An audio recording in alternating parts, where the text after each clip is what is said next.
My next guest, she is a musician. She is an artist. She has her own show as well. Please welcome onto the show, Misty Loggins. How you doing, Misty? Did I say that Um, right?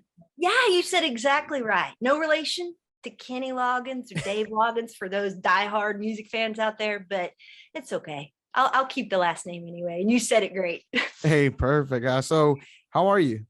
I'm doing great. I mean, it has been a crazy week, but there have been some amazing fights on, and I'm stoked to be on here with you and talk about them. So, Definitely. Real quick before we get into it, because we do have a lot to talk about. Can you just take a quick minute, let the audience know what you do, who you are, what kind of content you produce? totally. Well, I am a country artist and outdoorsman. I think most people know me as that. Um, I live here in Nashville, Tennessee, home of country music, but I'm originally from the mountains in Northeast Georgia, and you just really can't take the mountains out of a girl, that's for sure. And I, long story short, for the last 3 years, I have been relearning to walk again. Like I mentioned, I was an outdoorsman, and I bow hunt and fish. And some people may know me from being on the cover of Bass Angler or Field and Stream, that kind of thing. But I am a country artist as well. And I, about actually, it was over 3 years ago, December 29th in 2017, I had what was a routine ankle surgery. And it triggered a rare neurological disease called CRPS, complex regional pain syndrome, which is considered the most painful disease in the world. Our pain scale goes to 50, most goes to 10. And I got the works of it, man. So for the past 3 years, I've been homebound pretty much, relearning to walk, spent a lot of my, like for the first year, it was literally in the bed. And so watching combat sports was my outlet. I Yeah. mean, I've always loved the UFC. I've always loved it. I grew up in a family that's huge boxing fans. And when I was on the road, I would have to watch stuff later, stay off Yeah. all the MMA chats and, The just spoilers. watch spoiler. Oh, it sucks so bad. It does. Dude, it sucks. Don't do that. If you guys can watch them live, watch them live.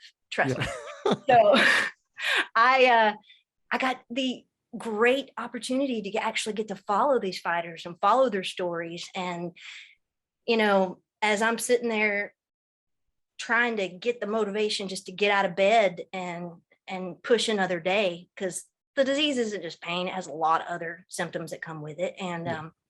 my body quit recognizing my right leg. Like it thinks it's had trauma and it hasn't. Like literally, it's the craziest disease ever. And I would watch these fighters with their stories and their struggles, and they get knocked down and they get back up again and they keep going and they keep going and they keep going. And I watch people like, Jorge Masvidal, who loses in front of his hometown, but he gets right back up again, and he's going to be, and he's still trying, he's still going. And I get so much motivation from that. All of these stories just really, they help me in my struggle to walk. And I just freaking love combat sports. I do. Maybe I'm just violent, Joe. Maybe I'm just naturally violent, but There's I always a little love bit it. of violence in us watching and enjoying some crazy fights. So it's been 3 years. It's been a little over 3 years now. Everything going better for you? You know what? I have learned to be incredibly grateful for every blessing I get. And I'm not on my feet yet, but I have some really, really badass, I call them my arm legs. Yeah. I can get around. And I consider myself alternatively mobilized, but I'm blessed. I'm beating this because I can get up every day and live. And some people don't. Some people they're not able to survive this. And I'm not just going to survive this. My butt's going to walk again. It may take me a while, but I'm going to do it. And I get my inspiration wherever I can get it. And I sure as heck get a lot of it from MMA.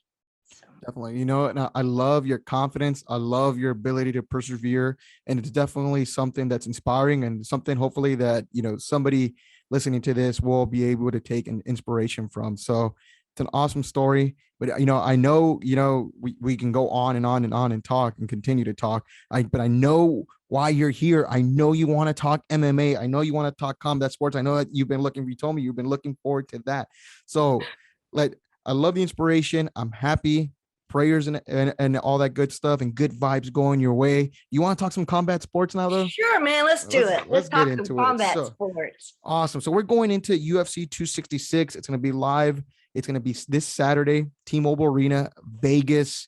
Big fight feels, big showdown. The UFC's putting on a couple great massive cards this year. They're going to continue finishing the year out strong. But before we get to, Madison Square Garden in November, before we get to that last event in December, we got this coming Saturday, UFC 266 being headlined by Alexander Volkanovski and Brian Ortega. We got 2 title fights, a huge return that we'll talk about. We got a stacked main card here. I mean, it all looks phenomenal. We got, starting off with Jessica Andraj versus Cynthia Calvillo. Gonna be a banger of a fight. It's a great way to kick off the main card that we'll be seeing. It's going to be live again, Vegas, 9 p.m. Eastern time, 8 p.m. Central time. Sorry, 9 p.m. Central time, 10 p.m. Eastern time. There's a lot of time zones. There's a lot of time zones. Really I get those confused. I've been traveling everywhere these last couple of weeks, and I've got my times confused already. But it is 9 p.m. Central time for everyone out there.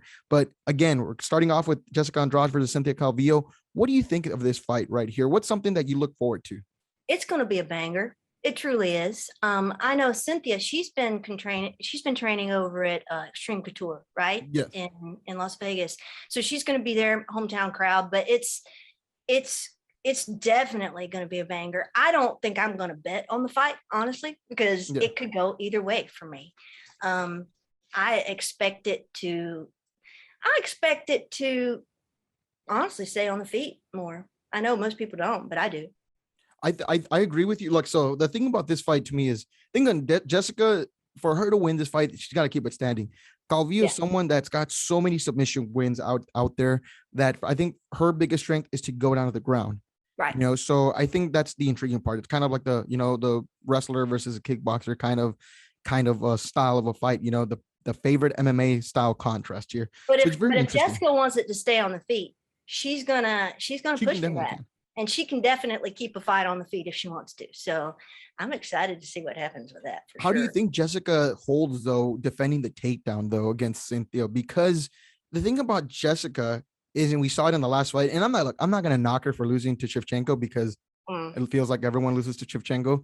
But as soon as Shivchenko got her down to the ground, I mean, that thing was she was just overwhelmed. Now, it could be that Jessica's just stronger, bigger, or whatnot. But I felt like there was a clear mismatch there. Do you agree, disagree with me? It's tough because it's Valentina Shivchenko. Yeah, of course. I mean, she's a freak of nature. I pretty much hold her in a class of her own. She is, to me, she and Rose Namajunas are the most technically perfect, like, fight style fighters, Yeah. But I do think it might have been a little mismatched, to be quite honest. I don't know that we're going to see as much of that against Cynthia. It's a different level. Well, Cynthia's smaller than Shivchenko as well. Very much so. Build-wise. Build-wise.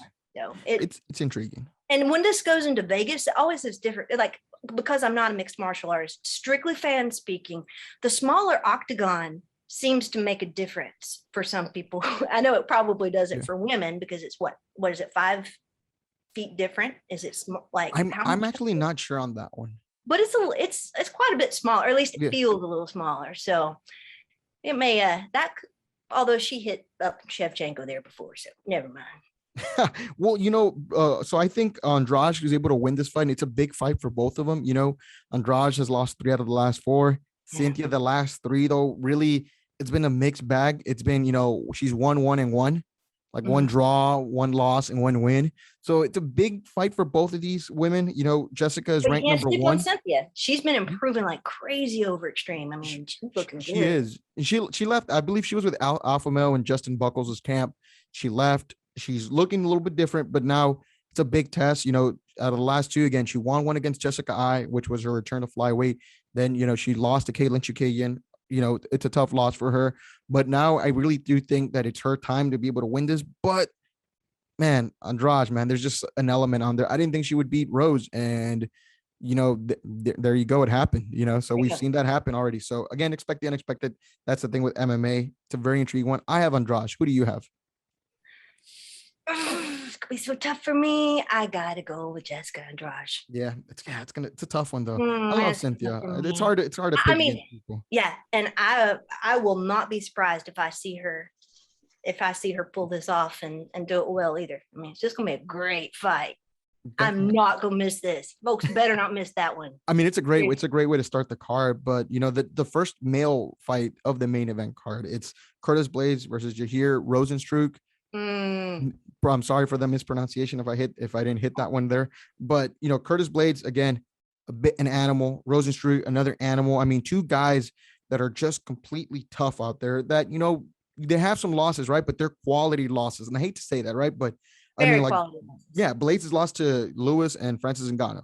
Yeah, good, pretty good. Basically, the two of the top three. two, or maybe three that are there, right? I mean, you can't really judge him too much off that. I think he's a monster. I really think he's a monster. I mean, Rosenstrok though. No, you're good. But Rosenstrok though, another animal as well. I mean, but he's lost to Gane and Francis. Again, quality losses. Good company here. It's a big fight for both of these gentlemen, especially if they're trying to get themselves back in the hunt. Mm-hmm. Unfortunately, though, I will tell you this, Misty. I don't think that the winner of this gets a title shot, though. No. I don't. I don't know anymore. Maybe they get to be interim. Well, because you also have to ask yourself what's going to happen with Stipe, right? No, Stipe, absolutely. I think we all expected to see an upcoming title fight, not an interim fight coming up. I thought we were going to see a title fight before our interim fight that we had. So that fight that we got, right? Yeah, with Derek Lewis, and I'm a huge Black Beast fan, so I won't lie, I cried a little bit, just a tiny bit on that one. That was a little sad for me, but I don't see these guys getting a title fight anytime soon. However, this is going to be, I think they're going to lay it out there like they're shooting for the moon. I mean, if anything, they're going to go at this fight like a title fight, and they should. I mean, this is one of the best matchups for both of these guys. This is definitely something that you're going to want on your career roster as a win. I mean, this is a quality opponent, both of them. So. No, I agree with you. Look, so the thing about this, though, for me, man, it's a very hard fight to pick, right? Very hard. This is the fight, though, that I will tell you. Correct me if I'm crazy here. It's one of those fights that I feel like it's not going to go to the decision. It's a fight. You asked me to bet, just make a prop bet, say which one of the fights, the main card's not going to go to the judges. It's probably this one. Again, though, how much has Rosenstrok improved? How much has Blades improved? Because they've gotten finished. And that, I mean, again, when you're fighting Derek Lewis or you're fighting Francis Ngannou, chances are you're going to hit the deck, hit the canvas, as they say. So again, very intriguing fight to me. So believe it or not, to me, this one's a coin flip for me. People are saying Blades. People have seen Rosenstrok. It's a coin flip though, but I'm going to lean on Rosenstrok. I think so. He's coming off a win. Blades coming off a loss. There's more motivation when, you're coming off a loss there. But I think Rosenstrok's really going out there, try to prove that, he can still contend with the very best. And both are, right? Both are. Right.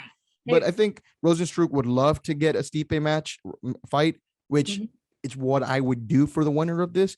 I just don't see Stipe taking the fight because the man wants a title shot and he does deserve one. He does deserve the title shot. Absolutely. In all fairness. I do think, though, so here's the thing. Again, the odd man out continues to be Stipe, because what do you do if Blades or Rosenstrok go out there and finish each other in the first round impressively? Right. It's tough. Man, it is very, very tough. I don't know. It's tough to call this. Rosenstrok got Blades. I'm going to go with Blades just so that we have some opposition on this and we can talk about it later. But I think it's going to be definitely one of the bangers to watch for sure. I'm going to go with Curtis. I think he's got some serious motivation coming into this. He's got a lot of heart. If he didn't get to, what's the word I'm looking for? Maybe if he can take what he had from that last loss and turn it into constructive fuel, then there's no doubt in my mind he could win this. But it is going to be a tough one. Again, not going to bet. It's going to save my money on this one because it could be a toss-up. I feel like, again, fights that I feel like continue. And you know what? The thing is, it just doesn't get any easier. You know, when you go into the third fight of this, you know, you have Nick Diaz versus Robbie Lawler, a rematch from 2004. It's been 17 plus years, over 17 years since we've seen this. You know, Nick Diaz defeated Robbie Lawler back in 04. He beat him with a punch to KO. That's what's on the record here, folks. I do not remember. It's been a while. It's been a while since we've seen this fight here. Definitely gonna have to brush up on it right before the event leading up to that. But it's very intriguing. You know, again, it's two guys that, again, you're always gonna want to watch Nick Diaz fight. Robbie Lawler leaves it all out. Leaves it all out there, and both the guys don't care. The thing is, though, Misty, again, critical, right? I got to give you some storylines, right? That's the show here. Do you know Nick Diaz, though? First of all, his last fight was 7 years ago. Mm-hmm. Out of those last 3 fights, he's 0-2-1. Really, it's 0-3. The only reason why it's not 0-3 is because Anderson Silva tested positive for some illegal substance, so they overturned the win for Silva into a no contest. So he's 0-2-1, no contest. When you look at Robbie, though, same thing, though. You know, over this last 6 fights, he's 1-5. He's lost 4 in a row. Unfortunately, you know, it's still an intriguing fight. We're still going to watch it. 2 guys that we have nothing but respect for. They move forward, leave it all out there. But unfortunately, you know, we're seeing these guys kind of like on the backside of things. Again, a lot of uncertainty with Nick. Mm-hmm. How is he going to look? It's been a while since he's competed. And the last few times he's competed, he's lost. What do you make of this fight? Well, I am a huge fan of nostalgia fights. Okay. I think they're entertainment, period. While it does get kind of disappointing that they didn't do this sooner so that we could have, you know, I mean, it is kind of disappointing we didn't. I'm excited for it. We have the best stank face in the MMA with Nick Diaz. I mean, dude can bring the stank face when he goes into that octagon. He does not come to play. And then you have Robbie Lawler, who has admitted in his own words, he comes for your soul. Those are his words. He does, when he goes in the octagon, he's not going for your head. He's coming for your soul. So I think they're really got something to prove with this one, right? We have years of buildup in the making. They're totally excited about going out there and showing that they can still compete. They can still fight. They can still put on a good show, especially in combat sports today when we have leagues coming up that are featuring some of our great legends that we do want to see fight outside of the UFC. You know what I mean? So these guys are showing that they're still entertainers. They're still great, but it's going to be a heck of a fight. I am going to have to never, ever, ever, ever root against Nick Diaz, no matter what, just because he's Nick Diaz. Yeah, the Diaz brothers. He is, huh? No, you're good. It's the Diaz brothers. I mean, they don't care. They don't care. You know, they were born with an indestructible chin and a freaking zombie-like resolve. They're just going to keep coming and coming and coming. They don't care. You know, you can do whatever you want to them boys, and those men, excuse me, and they are not going to back down. And I just think it's going to be amazing. And a lot of folks have been saying, though, Robbie Lawler isn't the old Robbie Lawler. I don't know. I think he's got some of that fire back in his eyes. I really do. I think he is wanting to show something on this fight. I think he is going to come for Nick's soul. I think it's going to be one of the best fights of the night, and that's saying a heck of a lot. Might be the second best fight of the night. So what's the number one thing you're looking in this fight, though? What's the number one thing? What's something that you would tell people to have an eye out, or what's something you as a fan that you just want to see from I want to see him keep it on the feet and go for it. Okay. I just want him to freaking go out there. I know that may not be the popular choice, but I want to see him slug it out like it's a parking lot, y'all. I want him to go in there and take their earrings off and give me some fist to nose. That's what I want. And that's just me, violent Misty, wanting to see some beautiful violence. That's all. Oh, I agree with you. I agree. I mean, again, Saturday night, right? I don't know if you drink or not, but you know, people are cracking brews, relaxing. Saturday night, fight night. You want to see an absolute war. You know, you want to see that, and you're going to get that from Nick Diaz, though, and Robbie Lawler. I see that. And that's this fight. You know, I think that's a great thing about this card is you've got your technical fights, you got your Shevchenko fights, you know, you've got your brawls. your beautifully constructed fights, and then you got this dang banger. These two guys that are basically, they've got blood on their mind. They have had years in the making for this fight, and they're going to leave it all out there. And this is our street fight. I'm excited about it. Oh, I'm pumped. Dumb question, right? But you've seen Robbie Lawler versus Roy McDonald, right? Oh, yes. Crazy fight. My favorite I gotta UFC go fight. back and watch some of this stuff. There's Crazy so fight. many amazing fights that, like, after you've watched thousands and thousands of fights, you almost kind of forget just what you've seen and everything. But man, some of that stuff you could watch over and over. It's just like a freaking masterclass in martial arts. So that's I agree. on my list this week. I'm gonna go back and watch that. I'm telling you, it's either go back and watch that. Always another one that I love watching is Sonya versus Kelvin Gastelum. Mm-hmm. And then I love, off the top of my head, Gaethje versus Poirier, man. That's such a good fight. Went back and rewatched that one actually a couple months or a few weeks ago, right before the McGregor fight. Yeah, those were always fun to watch. Scraps. I can't wait. I can't wait for that one. But so hard one right here, in my opinion. Toughest one to call here. Can we get an official prediction from you? It's a tough one. Yeah. Man, I don't know. I have a feeling you're going to say Diaz. I have a feeling you want to say Diaz. I'm going to say Nick. I'm going to say Robbie. I'm going to officially say it. I'm going to say Nick Diaz, although Robbie Lawler, it's just so hard to not root. I like Robbie a lot. I like both, but right? I like both, but I have a soft spot for Robbie, I guess. Robbie Lawler, again, a grinder, former champ. He's been more active regardless of win or lose. He's been, losses, win, lose or draw. He's been more active.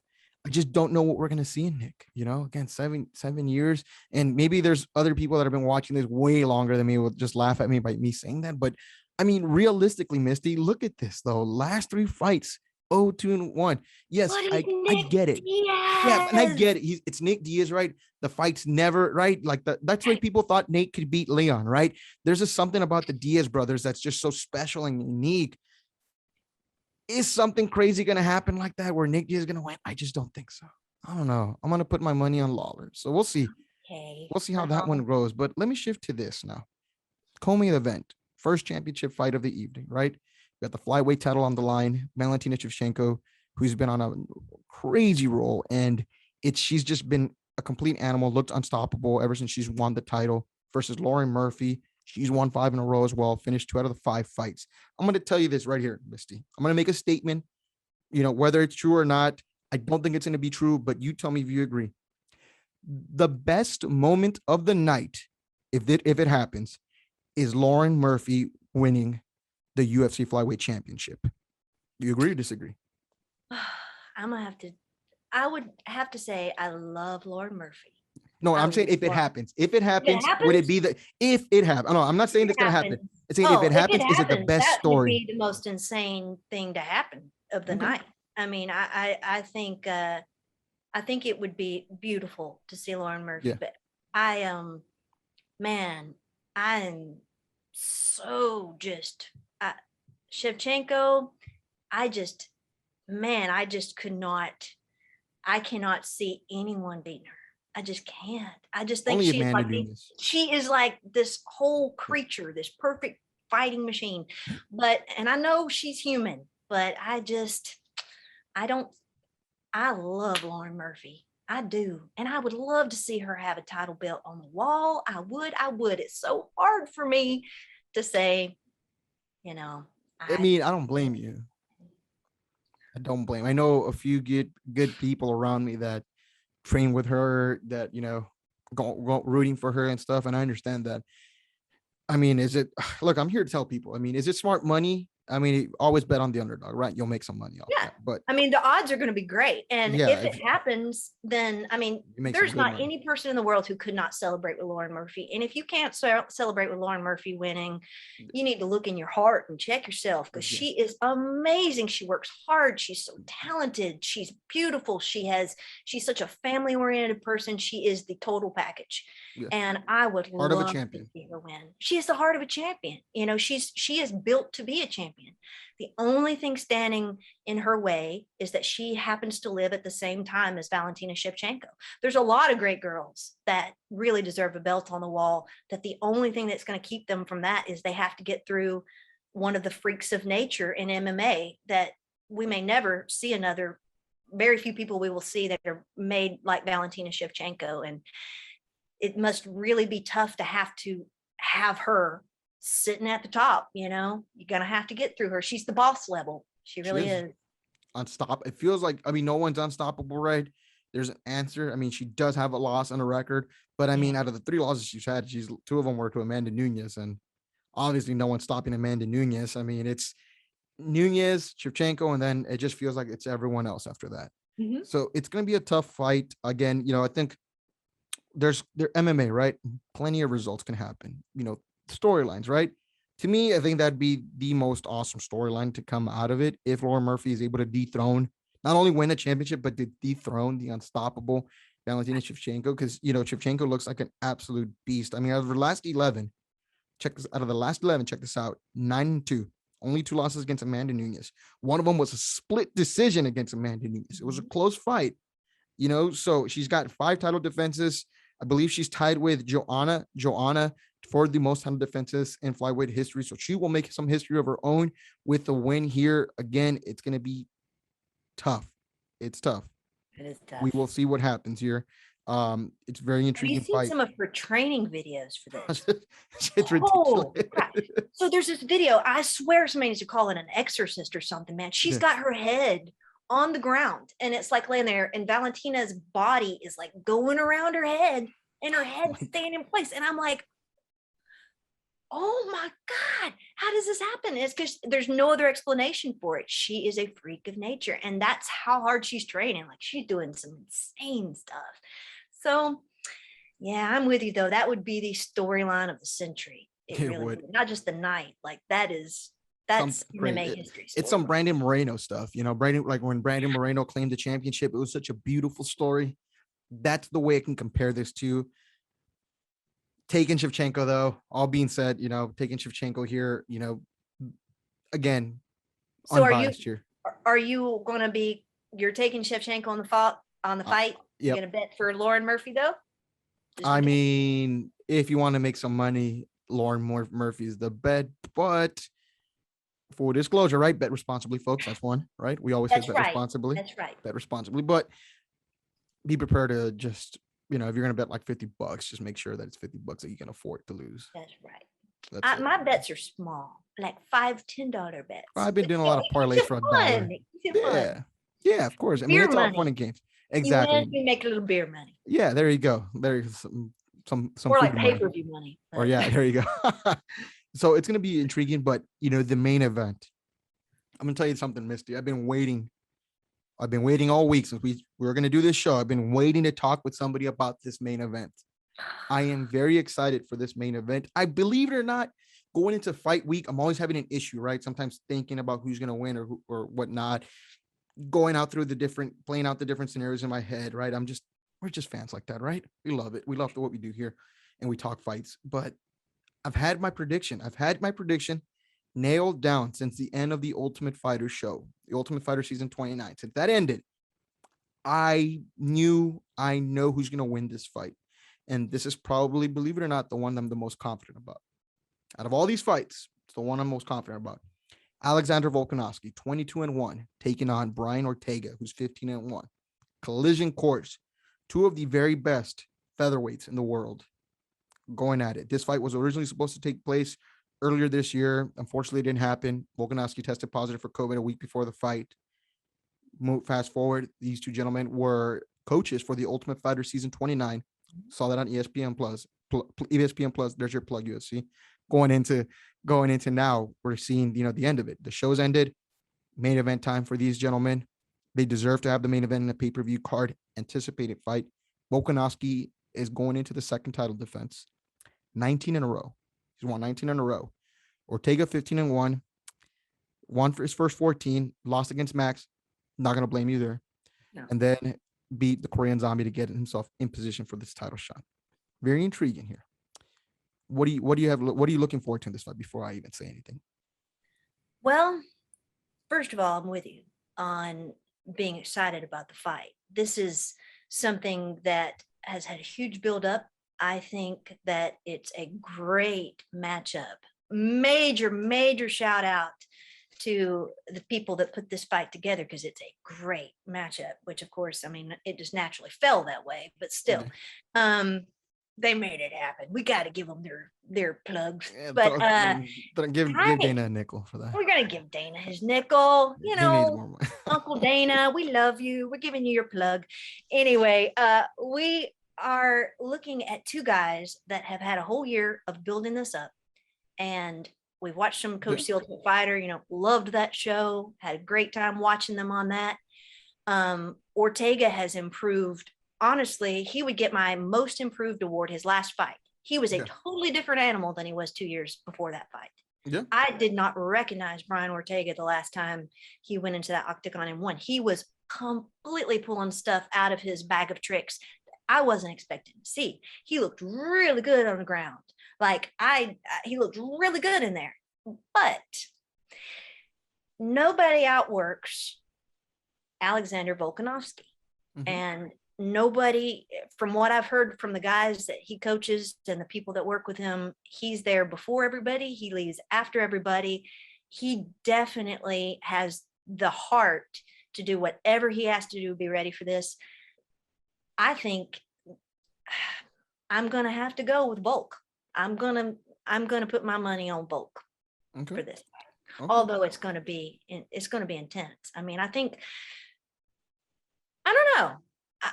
I was going to give my strategy with how I think they're going to fight it out, but I think maybe Volk's going to try to keep him at a distance a little bit and then try to get it to the ground. I don't know. We'll see. Very intriguing. Very intriguing. Now, I don't know. I'm just guessing. I just want to. What'd you think of the Ultimate Fighter season 29? I get your opinion. Loved it. I loved it. Those guys are great. You know, it's so cool watching people who want to pursue their dreams like that get a shot to do that and on such a big display. And I had a friend actually on the show. It was the craziest thing. Aaron Phillips, nice. Middleweight Aaron Phillips from Team Volk. I actually know him through my family. My family lives up in Alaska, my brother and sister-in-law. And I went up there to caribou hunt and grizzly hunt a few years ago, and the boatman didn't show up at Kotzebue Airport. So I'd flown all the way to Kotzebue, which is so remote, by the way, 700 miles from a road, I think, or something where these people live. And you have to take boats and planes everywhere. Like even if you wanted to go to the next town, it's 6 hours away on a snowmobile. Like that's how remote Aaron Phillips lived. Like tiny. He's in Texas now. Huh? I know, where the Black Beast is his neighbor. That's so cool. Yeah, he's about 3 hours from me. In H-Town. And I flew up there and the boatman did not show up. So the only way to get to where we were camping was like 150 miles across the ocean, up a river in a rubber boat. And so I'm there with my brother and Aaron's working at the airport and he's trying to get me a ride. He was so awesome. He sat there for hours, got me snacks, helped me figure everything out, kept me calm. And then later I look on the TV and I'm like, that's Aaron Phillips. Dude, that's Aaron Phillips, like from Kotzebue. It was the craziest thing. I loved it. And while he didn't really get to show what all he's capable of, because, you know, I mean, he went straight from amateur to pro. Like he never did an amateur career. They're like, hey, do you want to fight pro? And he's like, sure. And which he regrets now. He's really doing great. He's down at Houston training with Ricky. Yeah. Good old Ricky. Am I right? Yeah, you do. You are. I did. Good. Thank you. There you go. No, it was a great show. Aaron Phillips. So I had Aaron on my show. We had like an Ultimate Fighter Team Volkanovski reunion, you know, between that was great. Me and the guys. Oh, thank you. So they're great people. I enjoy talking to both teams. I had a reunion for Team Ortega as well. And look, I'm gonna talk about this. All right. Oh, there's a thing about this, Misty. I'm not gonna make everyone happy here. I'm not gonna make everyone look, and I'll be straight up with you. I have a Team Ortega jersey in my closet right now. I have a Team Ortega.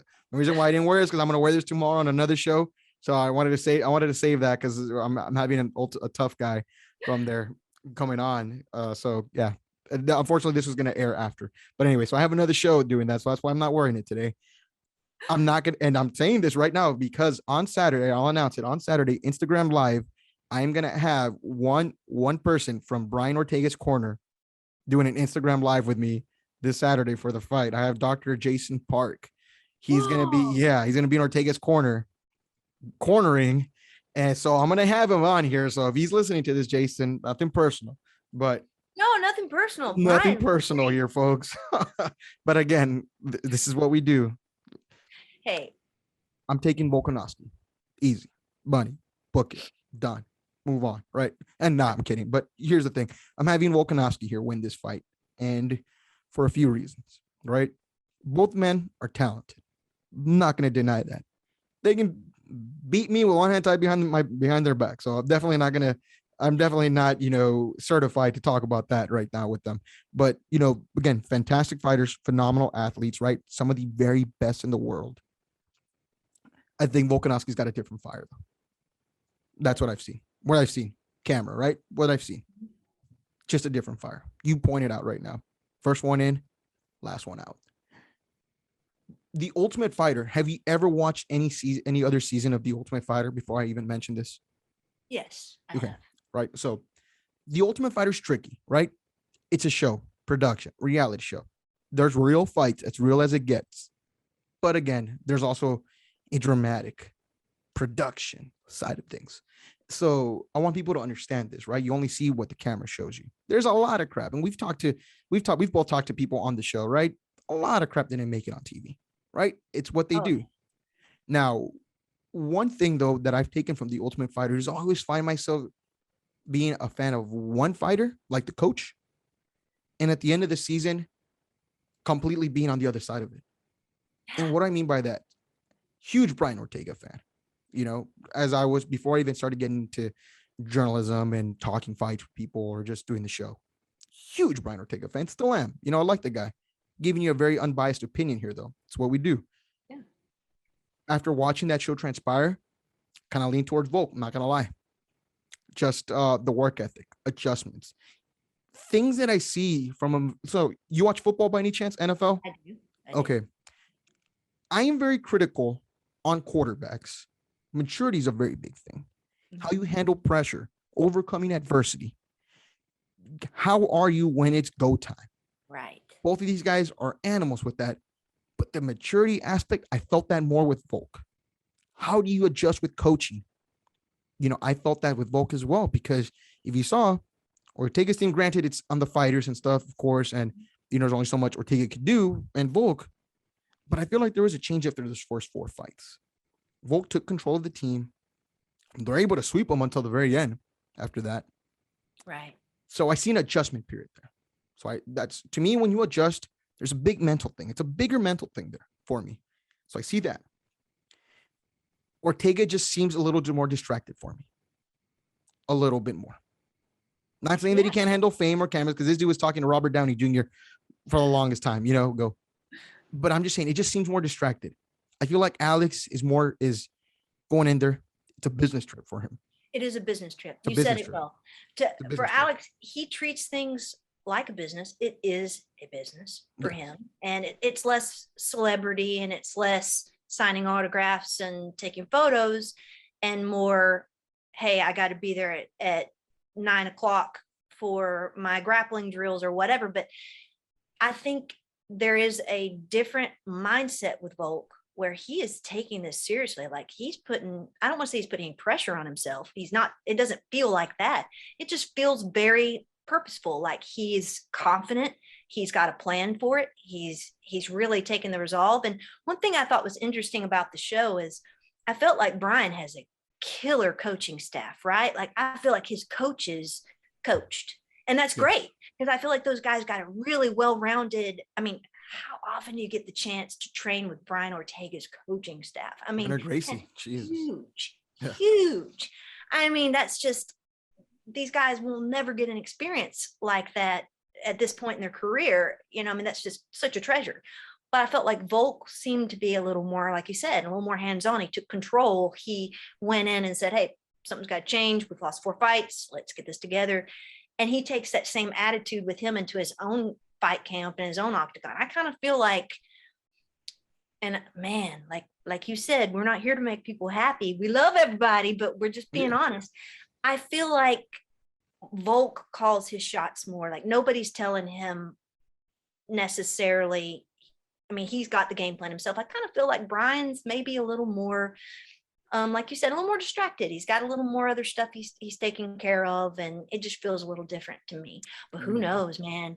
When I saw him in that last fight, when Ortega went in there, I honestly felt like there was something that had shifted in 2 years' time. Like he totally had reworked the way he approached the fight. Like he had stuff in his tool belt that he had not shown us before. And I'm going to be interested to see if that happens again. No, I agree with you. It's interesting, right? But my money is on Volk. Well, here's the thing though. So I'm going to tell you this, like I really felt though, right? Correct me if I'm wrong. Seeing all that stuff from Brian is okay, right? It's fine. Phenomenal, right? Look, Brian Ortega wins. I'm not surprised. I'm not. The thing is though, I'm just really confident in Volk though, that there'll be a little bit of a shock. But again, Brian Ortega, one of the best 145 pounders in the world. Yeah. On this day, he took care of business. I'll be quiet. I'll zip it.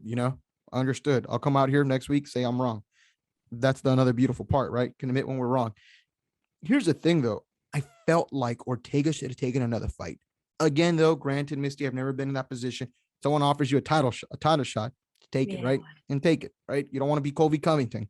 No disrespect, but you want to take that. You don't, because you never know when you're going to lose that opportunity.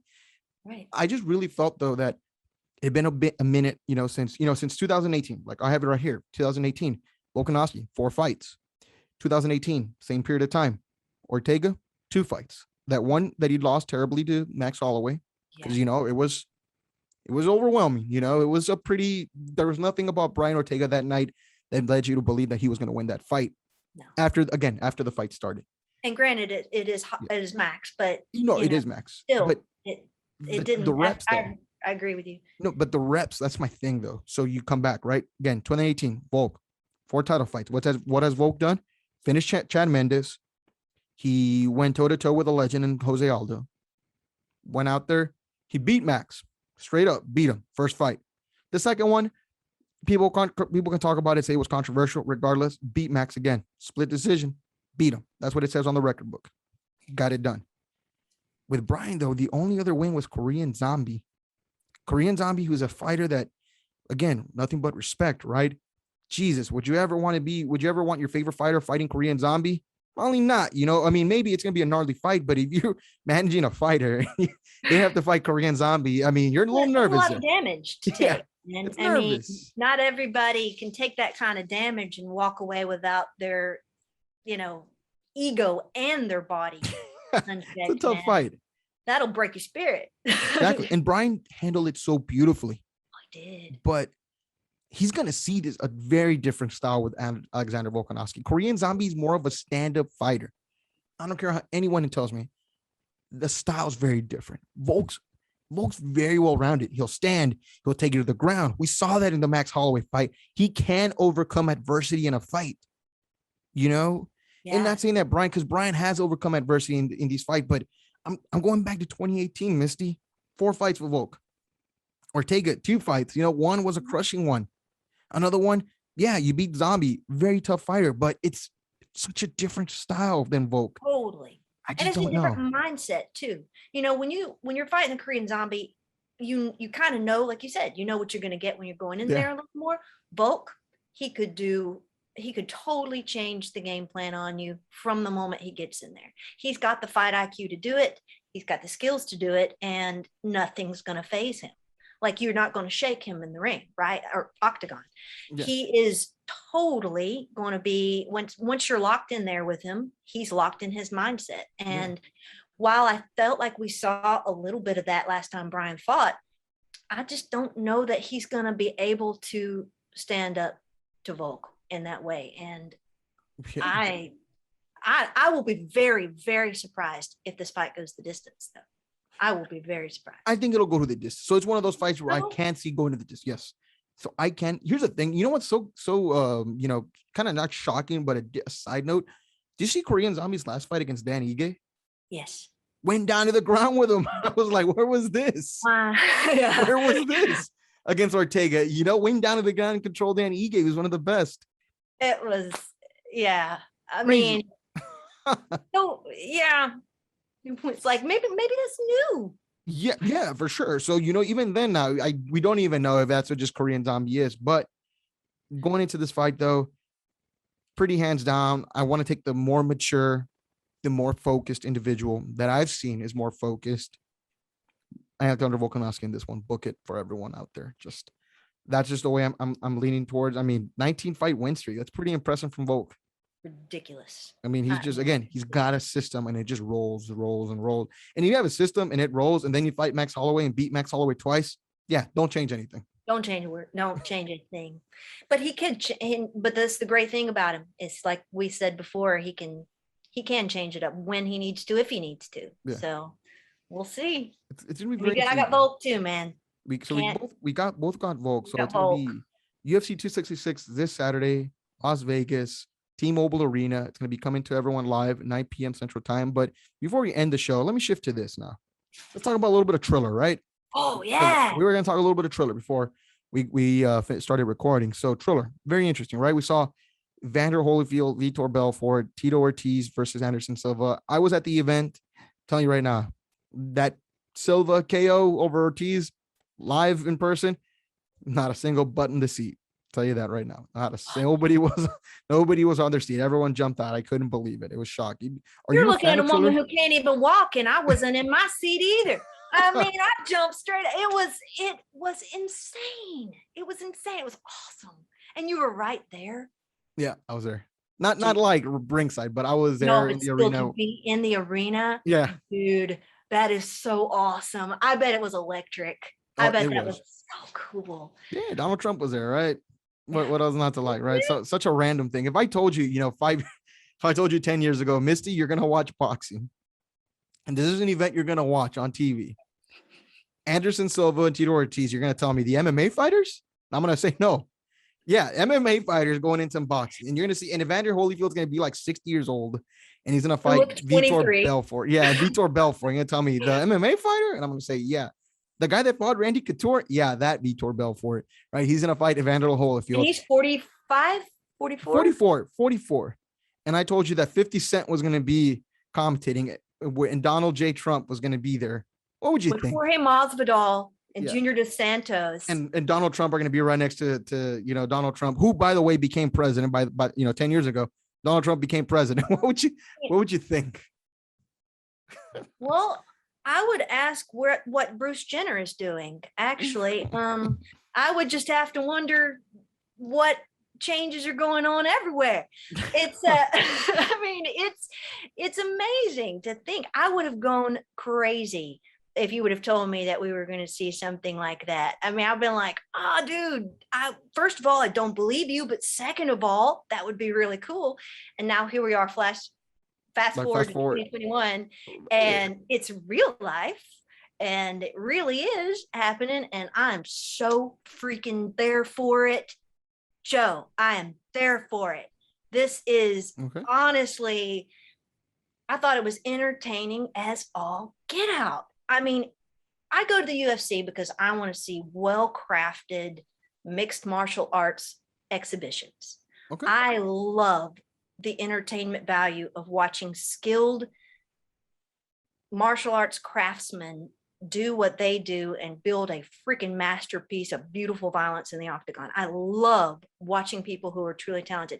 When I'm turning on Triller, I think it's going to be fun, but that's more what I'm watching for. It's just fun. Entertainment. I mean, it's entertainment, 100% just entertainment. There was nothing more that I was looking for other than to have just my inner child was freaking out at this lineup, getting to watch these guys fight.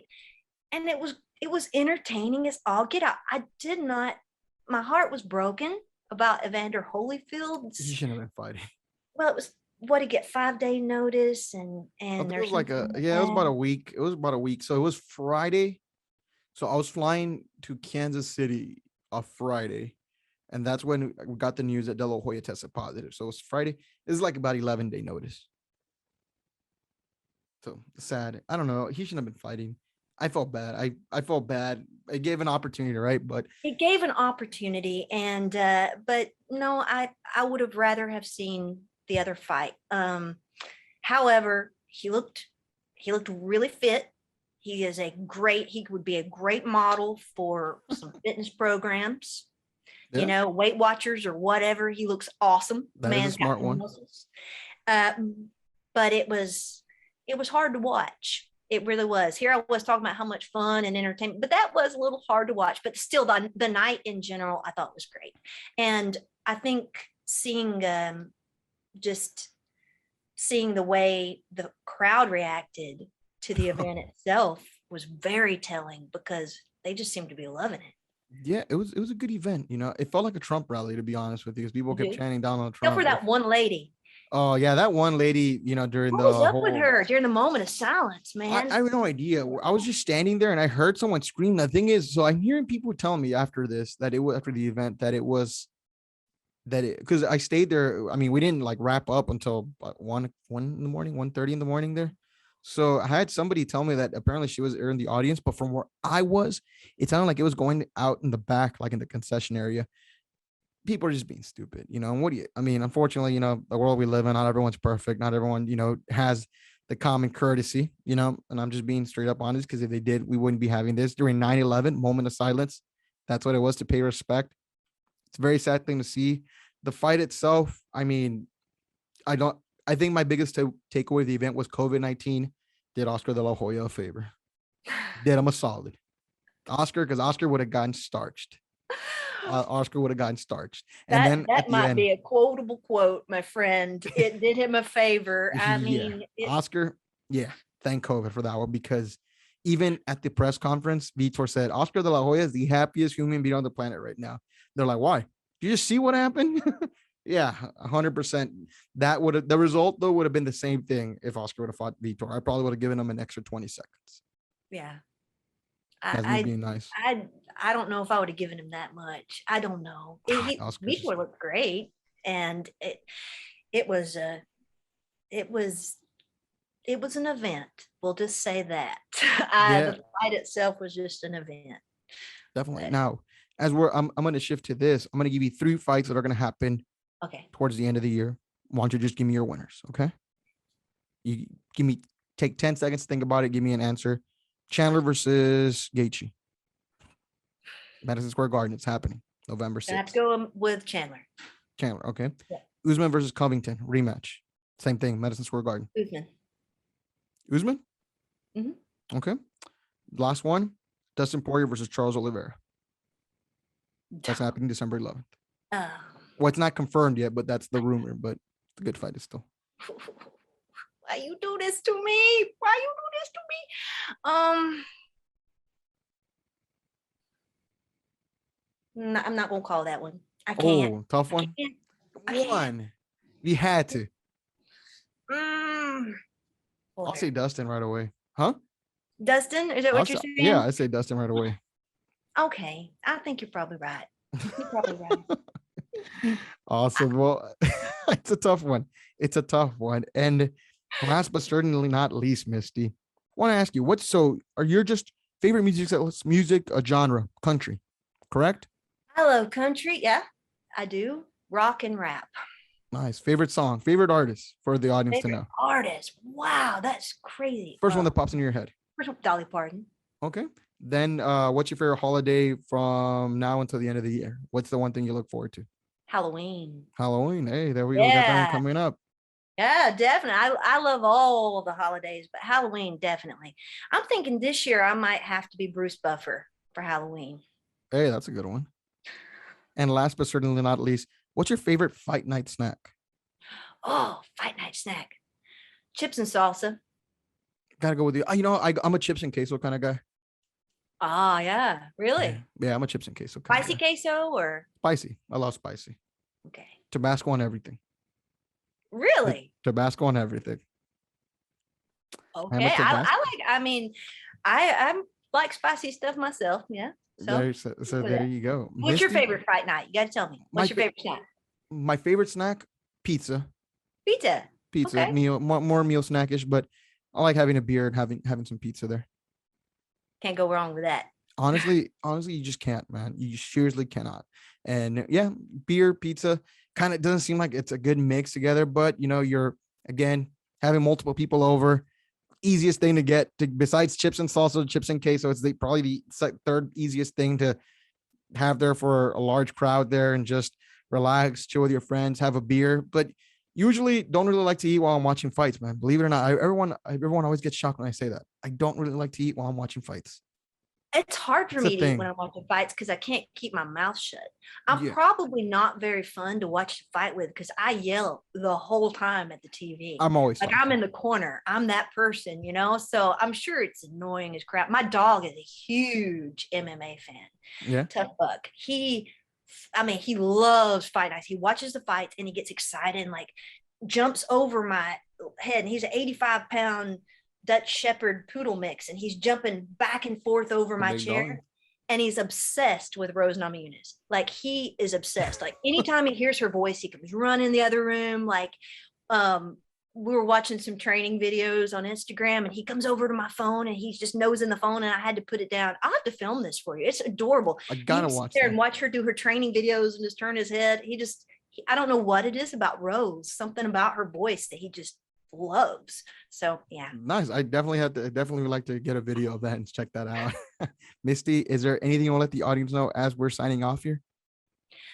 I just want you guys to know how grateful I am to be on this show today. Thank you so much for having me. And I'll be very transparent with folks. I have been offline for a long time. And one of those reasons was, first of all, it's tough with this illness just to be upright for very long during the day. And I got to do a lot in that short time frame I have that I am upright.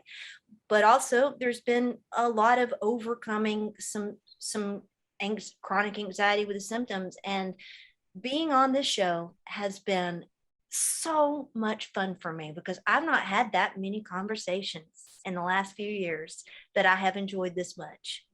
And I just want everybody to know I have had a blast, and they need to go back and rewatch every single Critical Condition Sports podcast. You're freaking brilliant, man. You have great people on. You tell great stories. It's so entertaining. Y'all, please go on, and may I have you over to my house for some MMA tea time? Definitely, absolutely. We'll definitely set that up there. Thank you so much, Misty. It's been a pleasure. Where can people follow you at? You can follow me on Instagram at Misty Loggins or Facebook, Misty Loggins Music. I'm also on Twitter, Misty Loggins, but I'm most active probably on Instagram and Facebook. Y'all come over and pick on me. I love it. I love talking MMA. I love talking music and gardening, and y'all just come on over. Once you finish watching Critical Condition, visit me online. Well, thank you so much. That is Misty Loggins. And to all the audience, thank you so much for sticking around, listening to the show. Again, we appreciate all your support. Go out there, give Misty a follow. Check out UFC 266. If you're watching the fights, everyone stay safe, be safe out there, drink responsibly, gamble responsibly, all that good stuff. Thank you, everybody. I'll catch you later, guys. Goodbye.